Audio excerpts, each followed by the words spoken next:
Hey everybody, thanks for checking out this video. My name is Sherry McCachran. I'm a life coach and a health coach, and the topic of today's video is emotional eating. I think it's a really relevant topic today that's something that's affecting a lot of us when emotions are running high around the world right now and we're stuck in the house a little bit more than we might choose to be. So what is emotional eating? First of all, it's important to identify reasons why people eat. So people eat for a variety of different reasons. First and foremost, we have to eat for nutrients and for energy.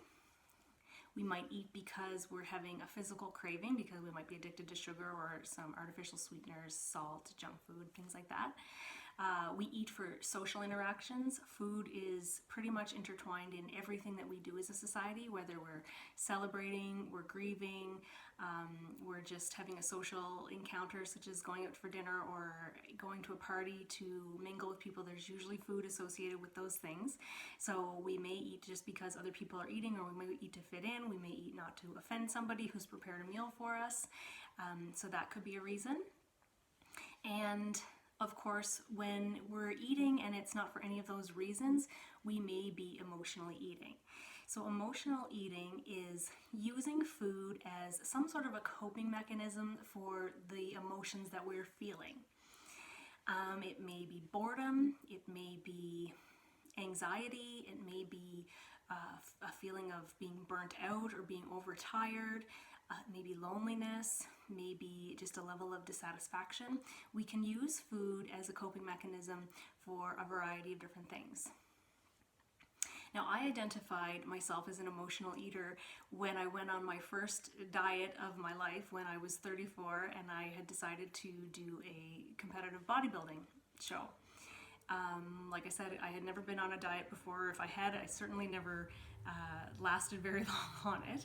And I was learning all of these things, how to eat and what to eat to get my body into a certain shape. It was rather restrictive, although I was always full all the time and I had enough food to eat. But I was extremely miserable because of a lot of emotions that were coming up for me that I couldn't use food to deal with. And so I wasn't aware of this whole concept of emotional eating at the time. I came to this awareness after the fact, because after I learned all how to eat and what to eat and how to do things that I needed to do to get my body in a certain shape, I realized I still wasn't always doing it. So I had the information, I believed that it would work, I knew that it would work, but I still wasn't always doing it. So it led me down this road to understanding what was driving those behaviors. And for me, it showed up as extreme emotional eating. So I find this concept really, really interesting, and I like to share it with people because I don't think we talk about it enough, particularly for when people want to change their eating habits and their lifestyle habits. Many times what we do is we will prescribe an eating plan for somebody and not address any type of emotional eating issues that people may have. And so this is a huge blind spot, and I believe it's one of the fundamental pieces that need to be addressed if people want to get healthy by cleaning up their diet, lifestyle, and nutrition. Is we have to address the emotions that go on behind this. So it's also really important to understand everybody eats emotionally from time to time. It's part of being a human being. When you think about how right from the beginning of our life, food is really connected to comfort for people. So when a baby cries, we usually give them a bottle, or if a mother's nursing, she will nurse the baby. When a toddler is crying or throwing a tantrum, we may coax them or try to get them to settle down with a treat. So right from the very beginning, we develop this sense of coping and comfort with our food. So it makes sense that this would follow us through our entire lives because, like I said before, food is so intertwined in everything that we do in society. Now, it doesn't always negatively impact people. Some are affected more than others. And so just because we all eat emotionally from time to time doesn't mean it's an issue for everybody. But if it is, this is something that you might want to dig into. So I'm going to share a bit of information about what it is and some tips and strategies for how you can deal with it. One thing I want to point out is emotional eating is different than having an eating disorder. Okay, so just because you eat emotionally from time to time, like we all do, does not mean that you have an eating disorder. If you do think that you have an eating disorder, I would recommend that you reach out to a specialist, somebody that can help you in that area. I am not trained in that personally, but that's really important as well. So let's talk about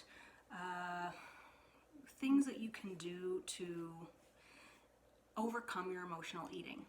First and foremost is getting awareness around your emotions. So let me talk about what emotional eating is. You reach for food other than for some of the reasons that I mentioned early. You're not physically hungry, you have enough energy, you're not eating just to fit in or because other people around you are eating, you're not eating to celebrate or to grieve.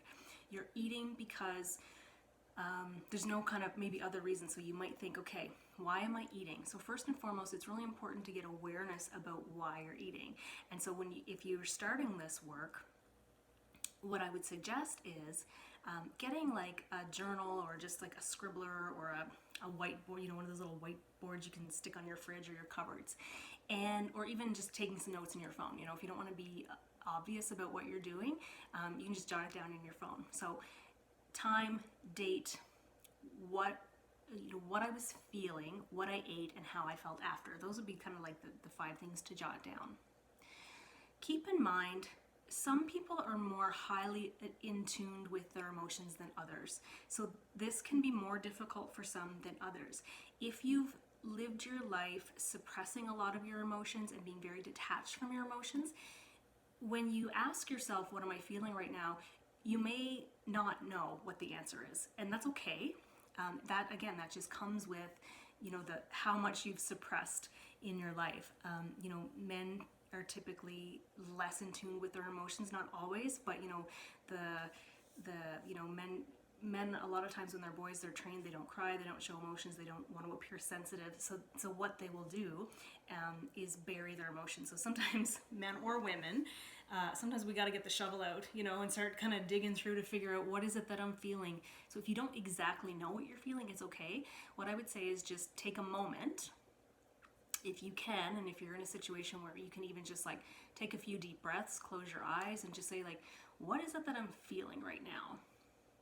Maybe I'm feeling anxious, I'm feeling nervous, I'm feeling bored, I'm feeling blah, I'm feeling tired, I'm feeling overwhelmed, whatever it is, and just jot it down. Now, I don't recommend not eating. This is really important, and I think this comes back to why many diets don't work, is because I like to think about food as similar to like a child's favorite teddy bear that they use for comfort. So when a child is very little, they may have their favorite teddy bear or a security blanket that they hang on to, and that gives them comfort.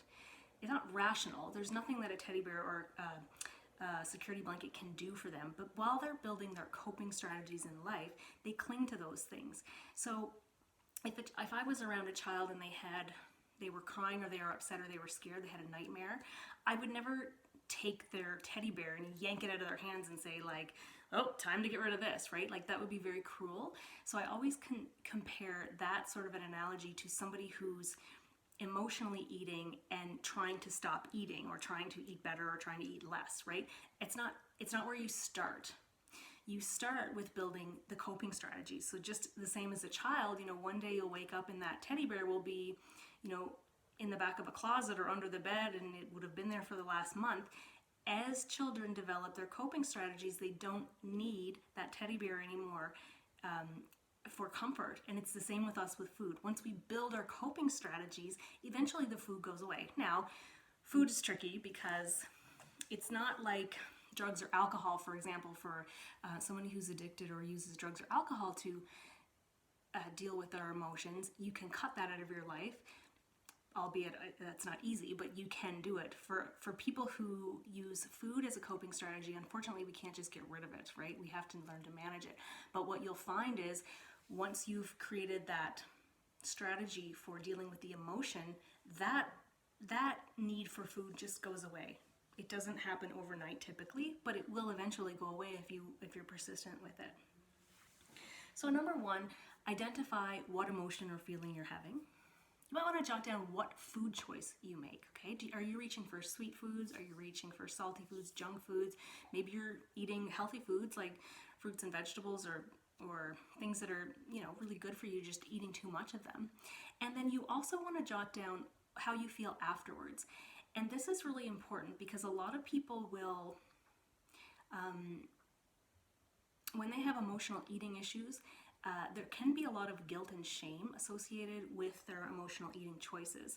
And so the problem with guilt and shame is that it can create a cycle. So you're feeling lonely, you reach for a Big Mac and a large French fries, and then you feel full, bloated, gassy, guilty, ashamed of yourself, and then it can create this negative emotional cycle.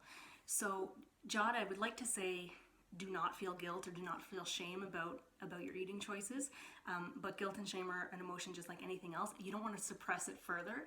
You want to give some attention to it. And you might want to, identify where that's coming from.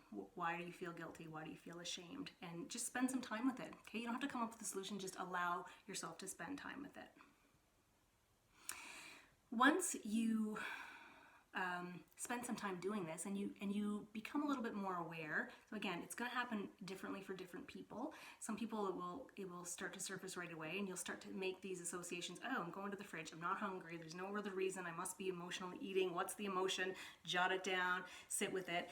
Once you're at that point, it may come soon. It may not. That's fine. But whenever you're at that point where you have some awareness, then you want to develop a bit of a toolkit or a bit of some coping strategies on how to do it. So food is like a Band-Aid, or it's like that teddy bear.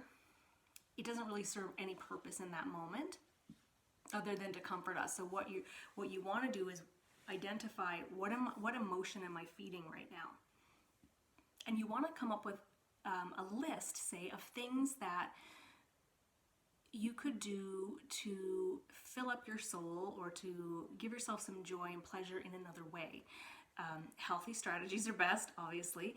So for me, when depending on how I'm feeling, there's certain things. I have a list of things that will make me feel happy and can give me like a little bit of a boost in certain times. So I love to listen to music, I love to sing, I love to exercise, I love to get out in nature, be by the ocean or the water, go for a bike ride, spend time with my friends, family. I like to read, I like to learn, I like to study. So depending on the moment and what's going on for me and what's available, I have this little bit of a toolkit to say, okay, I'm emotionally eating right now. Is there something I could be doing that's going to be filling that void that's better for me than the food? Now, I can choose to do that and I can choose not to do that. That's up to me. And sometimes, it depends on the moment. It depends on how bad the emotion is and how much I have, how much time, how much energy, and what's going on. Right now, obviously, I can't jump on my bike. It's too cold out. I can't go to the water. It's too far. And I can't spend time with my friends. So and I can't go to the gym because the gyms are closed. So that's a real challenge for me. But I can listen to music. I can, have a phone call with my friends. I can do certain things that can help. And just giving honor to the fact that, sometimes things are worse than others. If I'm going through a really difficult time, say, I lost a loved one, or I lost my job, or I did something like that, you might need to just grieve a little bit with your teddy bear, cheeseburger, whatever that looks like for you. But knowing that you can swap it out, and the more you practice this, the easier that it gets. And then again, one day down the road, you'll just realize that, wow, I haven't reached for food for comfort in a long time, or I've reached for food way less than I did in the beginning, and it wasn't because I was put on a diet, right? So there may be some dieting in there as well, where you're making better choices, but giving honor to the reasons for emotional eating is really, really important. I think it's really important to use this time to get to know yourself a little bit better, and if you can put some strategies in place now, that's awesome. Now is better than later, but if it's later when things get back to normal, then that's okay too. So I hope that this video is helpful. Please feel free to reach out to me if you have any questions or concerns or comments. Love to chat about those. This is, I think, the emotional eating piece is like one of the biggest missing pieces of the puzzle that nobody's talking about. And so I love to talk about it and share what I've learned with you. my own personal experiences and my experiences as a health coach. So thanks again for watching. Please be well, take care, stay happy, laugh every day, and have a great time. And I will, as best a time as you can. And I'll see you on the next one. Bye-bye.